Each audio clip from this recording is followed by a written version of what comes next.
मैनपुरी प्रजापिता ब्रह्म कुमारी ईश्वरी विश्वविद्यालय की बहनों ने कलेक्ट्रेट स्थित सभा कक्ष में डीएम एडीएम सहित मौजूद सभी अधिकारियों को राखी बांधकर आशीर्वाद लिया और दिया। प्रजापिता ब्रह्म कुमारी ईश्वरी विश्वविद्यालय की बहनों ने कलेक्ट्रेट स्थित सभा कक्ष में डीएम अविनाश कृष्ण सिंह तथा एडीएम सहित मौजूद सभी अधिकारियों को कर्मचारियों को माथे पर तिलक लगाकर राखी बांधी। उनके कलाइयों पर राखी बांधने से पहले माथे पर तिलक लगाया है। इन तस्वीरों में देखा जा सकता है सभा कक्ष में मौजूद हैं, अधिवक्ता भी मौजूद हैं, अधिकारी भी मौजूद हैं। यहाँ पर तस्वीरों में देखा जा सकता है यहाँ पर बहन अवंती बाई यहाँ पर अधिकारियों को राखी बांध रही हैं। इन तस्वीरों में देखा जा सकता है महिला अधिकारियों को भी राखी बांधी गई है। इन तस्वीरों में साफ साफ देखा जा सकता है बड़ा उत्साह और उमंग के साथ यहाँ पर राखी बांधी गई हैं। इन तस्वीरों में देखा जा सकता है यहाँ पर बड़े उत्साह और उमंग के साथ कलेक्ट्रेट के सभा कक्ष में यहाँ अधिकारियों को राखी बांधी जा रही हैं। बड़ा अधिकारियों में उत्साह है, बहनों में बड़ी उमंग के साथ यहाँ पर राखी बांधी गई हैं। इन तस्वीरों में देखा जा सकता है बड़ा उत्साह और उमंग के साथ यहाँ पर कलेक्ट्रेट स्थित सभा कक्ष में यहाँ पर रक्षाबंधन का त्यौहार बड़े उत्साह और उमंग के साथ मनाया गया है। यहाँ पर इन तस्वीरों में देखा जा सकता है यहाँ पर डीएम को बहन बीके अवंती बाई राखी बांध रही हैं। इन तस्वीरों में देखा जा सकता है और इनसे आशीर्वाद भी लिया है और दिया भी है। अब एडीएम साहब को बीके अवंती बहन राखी बांध रही हैं। इन तस्वीरों में देखा जा सकता है इससे पहले इनके माथे पर तिलक लगाया था। इन तस्वीरों में साफ साफ देखा सकता है अधिकारियों ने यहाँ पर इन बहनों को गुप्त उपहार भी दिए हैं। यहाँ पर क्या कुछ बताया है डीएम अविनाश कृष्ण सिंह ने, आइए रक्षाबंधन के पर्व पर यह भी जाने इस पूरी खबर के जरिए। आज के इस रक्षाबंधन के कार्यक्रम के अवसर पर प्रजापिता ब्रह्मा कुमारी ईश्वरी विश्वविद्यालय की आदरणीय दीदी जी ब्रह्मा कुमारी अवंती बहन जी, ईश्वरी परिवार के सभी पधारे हुए भाई बहन, हमारे एडीएम साहब और सभी साथी अधिकारीगण, कर्मचारी साथियों, अभी दीदी जी का उद्बोधन सुन रहे थे हम लोगों ने। थोड़ी देर शायद मेडिटेशन भी कराया आपने, मेडिटेशन का भी तो अभ्यास थोड़ा सा आप लोगों ने किया। ये रक्षाबंधन का पावन पर्व बड़ा ही महत्वपूर्ण होता है मानव जीवन में। वैसे तो परंपरा अनुसार ये भारत की जो सांस्कृतिक एकता है, भारत की जो सांस्कृतिक परंपरा है, पुराने समय से चली आ रही, उसको और उसके परिप्रेक्ष्य में भाई और बहनों के बीच का जो अटूट रिश्ता है, प्यार, जो भाई बहनों के बीच का प्यार है और बहनों के प्रति जो भाइयों का एक सुरक्षा का एक भाव है, उसके अटूट रिश्ते को प्रतीक रूप में मनाए जाने की परंपरा के तहत भारतवर्ष में ये प्रतिवर्ष रक्षाबंधन का पावन पर्व मनाते हैं, जिसमें बहनें अपने भाइयों को यह रक्षा बंधन का जो धागा है, राखी, इसको बांधती हैं। वो भाइयों के प्रति बहनों के जो एक अटूट प्यार है, रिश्ता है, उसको दर्शाता है। और भाइयों का जो मौन सुरक्षा का एक वायदा है कि कुछ भी हो जाएगा, लेकिन एक बहन तुम्हारे सुरक्षा का जिम्मा जो है, यह जिंदगी में सांस रहने तक ये मेरा रहेगा। ये भाइयों का जो एक प्रकारांतर से अगर इसको देखें तो एक पवित्रता का भाव वादा है। सारे रिश्तों में एक भाई बहन का ऐसा रिश्ता होता है जिसको कहीं भी अगर कोई व्याख्यायित कर देता है। आज दुनिया कितनी भी विकारी हो गई हो, पतित हो गई हो, बहुत सारा भी चीजें हो गया, लेकिन जहाँ भी एक भाई बहन की बात आती है तो वहाँ पर साथ में ये भाव सभी के मन में बैठता है कि ये दोनों ही बहुत पवित्रता से रहने वाले रिश्ते के तहत रहते होंगे। भाई बहन का रिश्ता इतना पवित्रतम रिश्ता है कि उसके साथ एक त्योहार को प्रतीक रूप में जोड़ा है। कभी भी कोई दृष्टि विकारी हो नहीं सकती। अगर बहन के रूप में या बहन भाई के रूप में अगर किसी को स्वीकार करती है रिश्ते में, तो वो दृष्टि कभी विकारी नहीं हो सकती, ऐसी मान्यता रही। और उसका निर्वहन भारतवर्ष में अभी भी किया जाता है। एक बड़ा ही पावन त्योहार है, लेकिन परमात्मा का संदेश इससे बड़ा है। परमात्मा का, भगवान का संदेश इससे बड़ा है। और रक्षाबंधन के त्योहार के बाद ठीक कुछ ही दिनों में कृष्ण जन्माष्टमी आती है, हमेशा आती है। इन दोनों का आपस का भी संबंध है, रक्षाबंधन और कृष्ण जन्माष्टमी का आपस का भी संबंध। अब अगर कृष्ण के जन्म की भी अगर हम कहानी कथा पर गौर करते हैं तो पाते हैं कि कृष्ण का जन्म कैसे हुआ, भगवान श्री कृष्ण का जन्म कहाँ हुआ और भगवान श्री कृष्ण का जन्म कब हुआ। तो जो भागवत कथा है वो कहती है कि भगवान श्री कृष्ण का जन्म बंद कारागार में हुआ, जेल में हुआ। देवकी मैया उस समय जेल में थी, वसुदेव जेल में थे, वो जेल में बंद करके रखा था कंस ने। तो भगवान श्री कृष्ण का जन्म इतने बड़े बंधन में हुआ, जेल के अंदर हुआ, जहां किसी का आना जाना वर्जित था। और भगवान का जन्म कब हुआ? भगवान का जन्म रात में हुआ, दिन में नहीं हुआ, आधी रात। वातावरण कैसा था? तो स्याह काली रात, स्याह काली। अपनी परछाई भी नहीं, अपनी हथेली भी नहीं दिखाई दे सकती, इतनी घनघोर काली रात,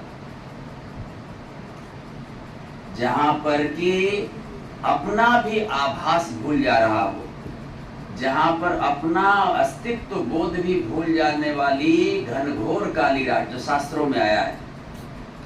तूफान में, घनघोर काली रात में भगवान का जन्म होता है। और कहाँ होता है? कारागार के अंदर होता है। तो ये तो भागवत कथा हो गई।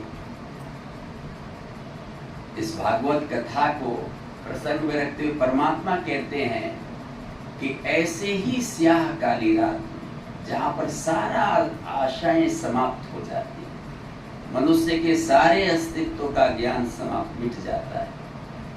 घनघोर काली रात, और उसमें भी आधी रात का समय, और उसमें भी मनुष्य आत्माएं कारागार की भांति हर प्रकार के बंधन में फंसी हुई हो, जहां से निकलने का कोई रास्ता नहीं। जैसे देवकी और वसुदेव का था, कोई निकलने का रास्ता नहीं, कंस की पहरेदारी।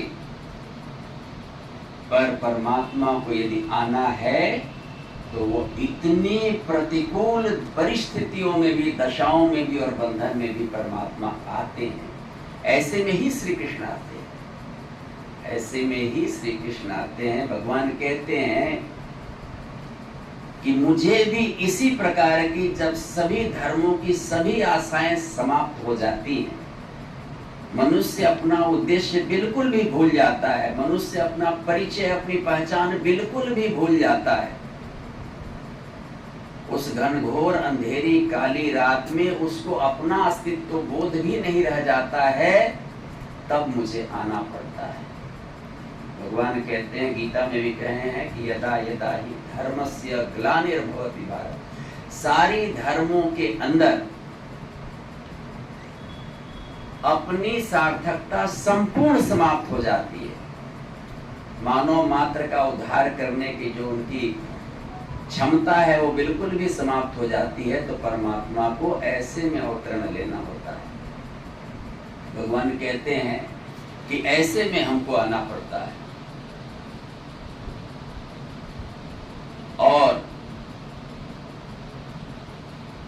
भगवान ये भी कहते हैं कि जटायु मर रहा था, एक मानस का प्रसंग आता है जब जटायु और रावण का युद्ध होता है सीता माँ की हरण के समय, और जटायु अपनी आखिरी कोशिश कर लेता है कि रावण से सीता को छुड़ा लिया जाए। सारा कोशिश कर लेता है, रावण के साथ युद्ध में तार तार हो जाता है।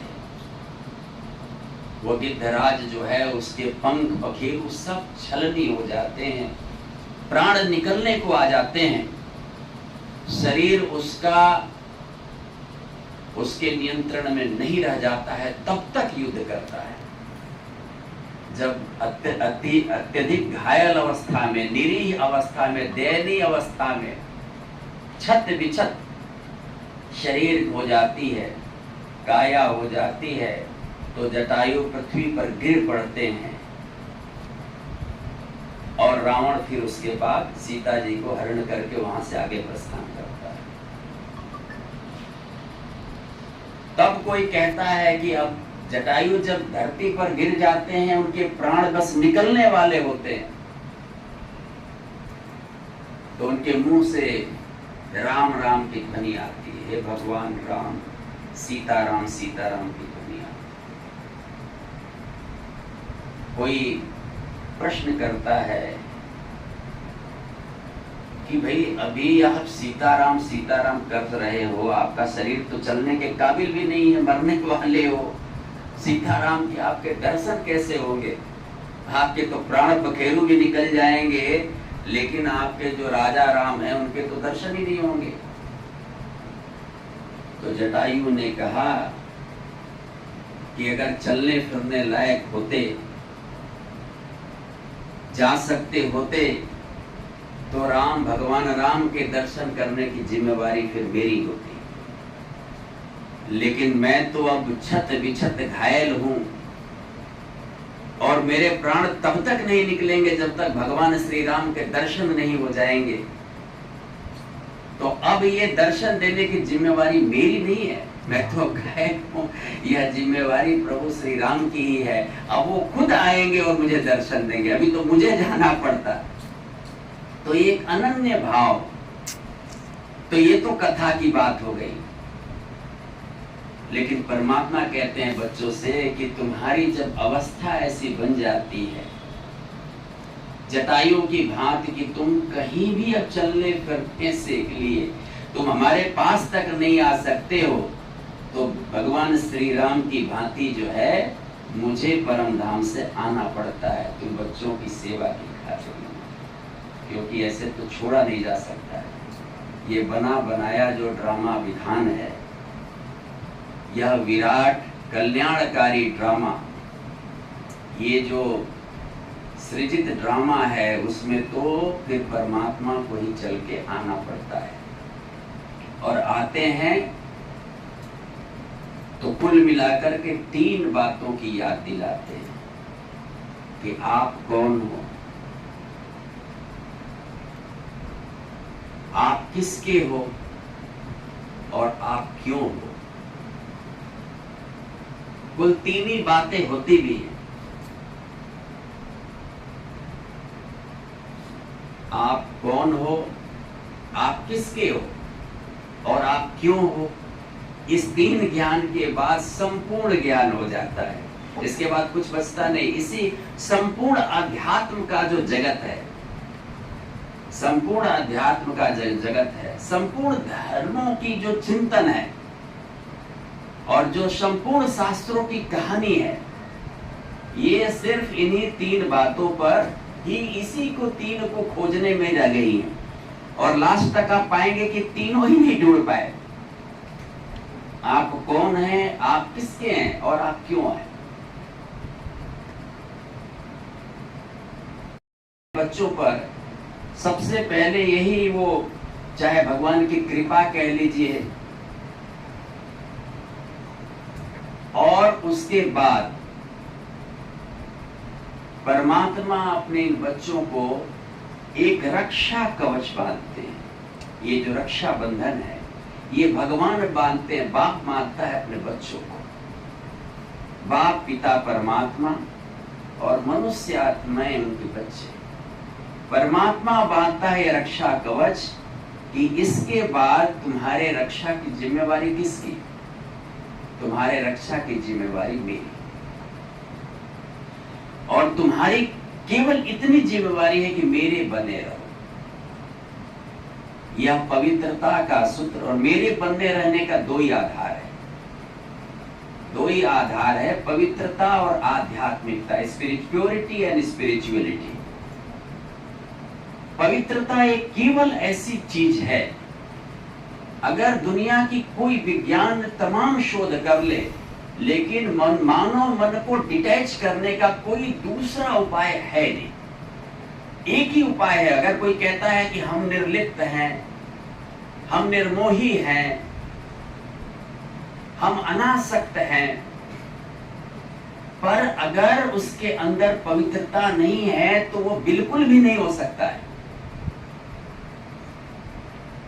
अगर कोई डिटैच बनना चाहता है, अनासक्त बनना चाहता है, तो उसकी बुनियादी शर्त है कि उसको पवित्रता को धारण करना पड़ेगा। और कोई मनुष्य आत्मा जैसे जैसे प्योर होती जाएगी, वैसे वैसे ऑटोमेटिकली डिटैच होती जाएगी। ऑटोमेटिकली, उसको कुछ प्रयास ही नहीं करना पड़ेगा।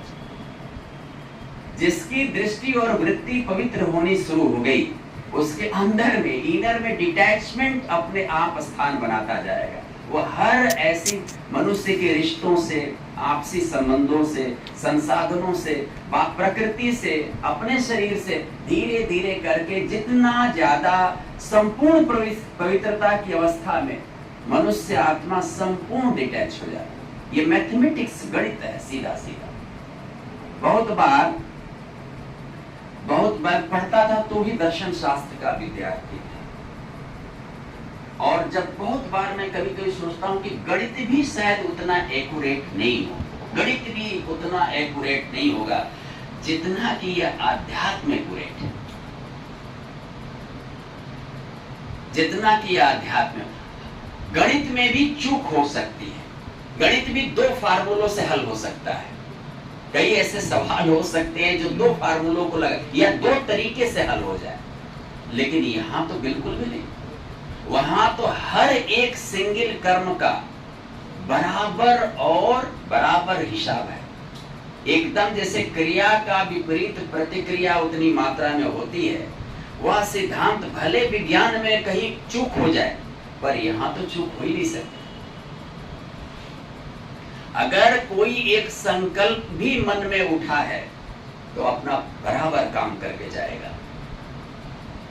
इसलिए कभी अलबेलेपन में, आलस में, चालाकी में, दुनियादारी में खराब संकल्पों को अपने मन में स्थान बनने मत दो।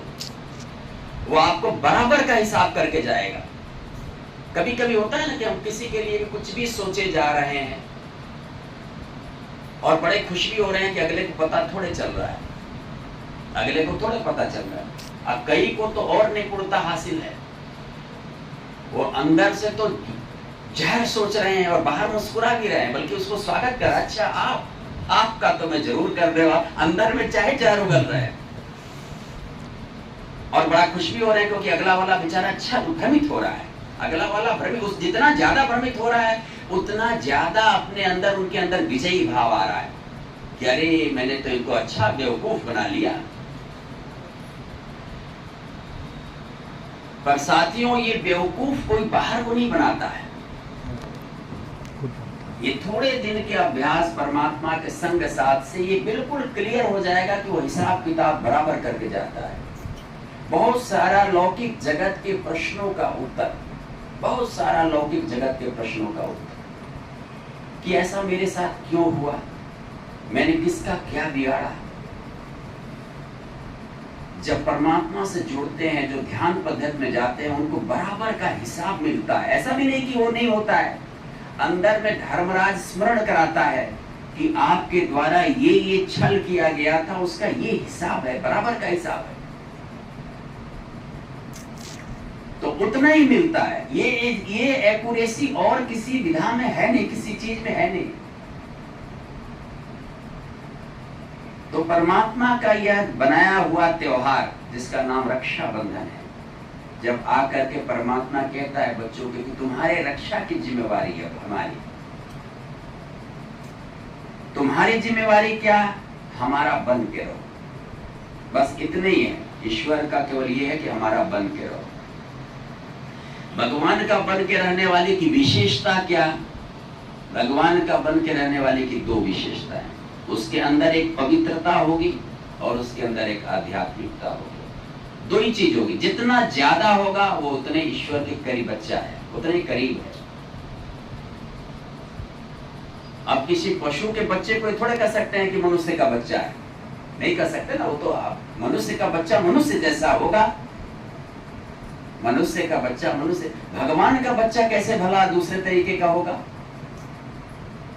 पशुओं के बच्चे को कोई दे दे और कहे कि भाई ये आपका बच्चा है, कोई मानेगा, फेंक देगा, अरे हमारा कैसे बच्चा होगा, तुम्हारा ही होगा, सोचेगा गाली दे रहा है। तो कोई कुत्ते के बच्चे को कह दे दीजिए आपका बच्चा है, अरे सोचेगा तो मेरा अपमान कर दिया, गाली दे दिया, उसको उठा के उनके सर पर फेंकेगा, ये आप ही का बच्चा होगा, मेरा नहीं होगा।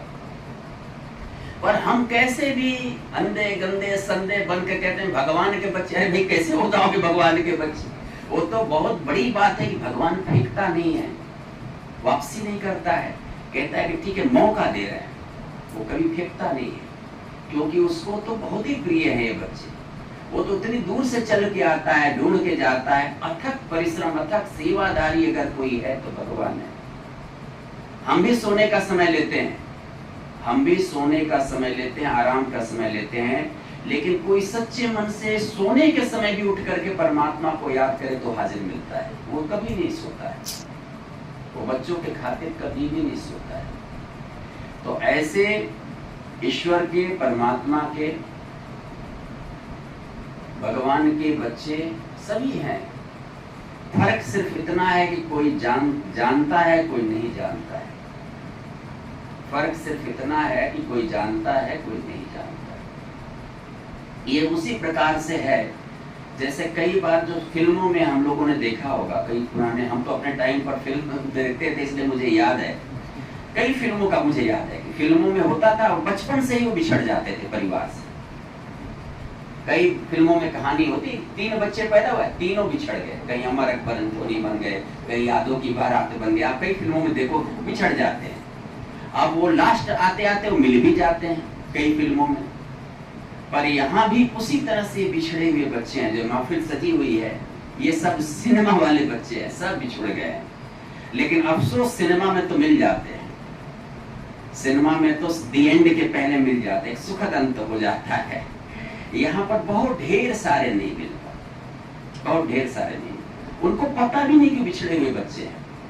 क्यों नहीं पता चलता है? क्योंकि यहाँ नकली फिक्स कर दिए जाते हैं। वहां भी होता है, सिनेमा में भी तो एक पालने वाले को सोचता है कि हमारे असली माँ बाप। यहाँ भी जो लौकिक दिखाई देते हैं सोचते हैं कि इन्हीं से, खुद भी वो सहाय है बेचारे, खुद भी ऐसा। मैं एक उदाहरण बराबर देता हूँ कि कभी भी कोई दुर्घटना होती है, कभी भी कोई दुर्घटना होती है तो अनायास जो मुंह से निकलता है वो अपने पिता का नाम निकलता है क्या? केवल सबके मुंह से निकलता है हे भगवान, या अल्लाह, या खुदा, हे प्रभु, हे राम। अचानक से गिर जाओ, अचानक से गाड़ी आ जाए, अचानक से सांप देख लो, देखो क्या जबान से निकलता है, सबकॉन्शियस माइंड से, बगैर सोचे समझे जो मुंह से निकलेगा वह पिता का नाम नहीं निकलेगा, रामदास नहीं निकलेगा मुंह से, पुरुषोत्तम प्रसाद नहीं निकलेगा। क्या निकलेगा? हे राम, या खुदा, जो जैसे बोलता होगा। और ये बोला फिर किसने? ये बोला किसने? ये बेशक हमारे मुंह से निकला, लेकिन हमने नहीं बोला, ये हमने नहीं बोला है। ये पहली बार, ये जो शरीर जिसको हम अपना को हम समझते रहे हैं उसने नहीं बोला है, ये पहली बार वास्तविक रूप से जो मैं है, आत्मा है, उसने बोला। लेकिन उसके पास चूंकि मुंह नहीं है, वो हम इस शरीर के मुंह का प्रयोग किया। अनायास जो निकला हुआ होता है, कभी संकट के समय पर अचानक से कोई घटना होती है, कभी किसी को अपना लौकिक पिता याद नहीं आता, उसके मुंह से वो निकलेगा ही नहीं। हमेशा भगवान, पता है कि ये लौकिक पिता तो खुद असहाय है, अक्षम है, क्या कर लेगा, ये थोड़े ऐसे आकस्मिकता से बचा लेगा। एक्सीडेंट होने वाला है तो थोड़ा ही बचा लेगा, नहीं बचा। आपदा कोई आने वाली है थोड़ा ही बचा लेगा। बचा कौन सकता है? अकेला परमात्मा बचा सकता है। एक परमात्मा ही ऐसे संकट से निजात दिला सकता है, बाकी लौकिक का पिता थोड़े दिला देगा। तो ऐसे पिता परमात्मा जब अपने बच्चों की कलाई पर प्रतीक रूप में रक्षा सूत्र बांधते हैं, तो ऐसा त्योहार, ये पावन त्योहार जिसमें कि हम पिता के बनते हैं और ये प्रतिज्ञा लेते हैं कि हम आपके ही रहेंगे। कहते भी रहे ना कि भगवान मंदिर में जाते हैं तो ये कहते हैं एक दर्शन दे दो, दो ही तो कामना करते रहते हैं, एक दर्शन दे दो या कि मेरी सारी विपत्ति ले लो। मंदिर जाने के बाद बिना सौदा किए तो शायद ही कोई मंदिर जाता हो। भगवान से बिना सौदा करने के हिसाब से तो कहीं जाते नहीं। इबादत घरों में जाते हैं तो कहते हैं कि जरूर मन में सोच के कहते हैं कि हे भगवान, ये हमें चाहिए, हमारा ये कंपटीशन निकल जाए, ये पास हो जाए, ये शादी ब्याह हो जाए, ये घाटा मुनाफा ठीक हो जाए, रोग बीमारी खत्म हो जाए। कुछ ना कुछ उनको एक दे के आते हैं कि भाई आप कर दो कुछ ना कुछ। फूल माला अगरबत्ती चढ़ा के कहते हैं कुछ ना कुछ आप कर दो। या जो संत हृदय होते हैं, जो वास्तव में सन्यासी लोग होते हैं, उनकी और लालसा नहीं होती। फिर वो कहते हैं प्रभु आप दर्शन दे दो, आपके किया हरि दर्शन को प्यासी। वो कहते हैं आपके दर्शन करने के लिए जो है। तो ये दो ही उद्देश्यों से प्रायः जाते हैं, तीसरे उद्देश्य से तो जाते नहीं। तो अभी जब भगवान परमात्मा स्वयं आते हैं, निराकार रूप से आते हैं, ये भी बड़ा विस्मयकारी जो है एक घटना है। आज के समय की, संगम की समय की, कन्फ्लुएंस एज टाइम की ये बड़ा विस्मयकारी घटना है। जैसे अभी चंद्रयान 3 पहुंच गया ना चंद्रमा पर, ये विस्मयकारी घटना थी। हमारे वैज्ञानिकों के द्वारा इतनी बड़ी उपलब्धि, एक चमत्कारिक उपलब्धि है। तो परमात्मा का भी निराकार रूप में आना, बच्चों से मिलना, या रक्षा सूत्र बांधना, ये भी एक चमत्कारिक घटना है। इस चमत्कारिक घटना में विश्वास का होना, किसी भी चीज के लिए विश्वास का होना बेहद जरूरी है। अगर विश्वास नहीं है तो किसी भी चीज की सार्थकता नहीं है। विश्वास जो होती है ये बड़ी चीज होती है। विश्वास के बिना कुछ अर्जित भी नहीं हो सकता है। तो ये रक्षाबंधन का त्योहार, और उसके बाद इस रक्षाबंधन के त्योहार में जो प्रतिज्ञा करते हैं, इस प्रतिज्ञा के फलस्वरूप क्या होता है, अपना भी स्वरूप कैसा बन जाता है। आगे चल के कृष्ण जन्माष्टमी होती है तो देवी देवताओं टाइप स्वरूप बन जाता है। तो ये मनुष्य से देवता बनने की ये चमत्कारिक घटना ये इन्हीं दिनों इस कन्फ्लुएंस के टाइम पर होती है।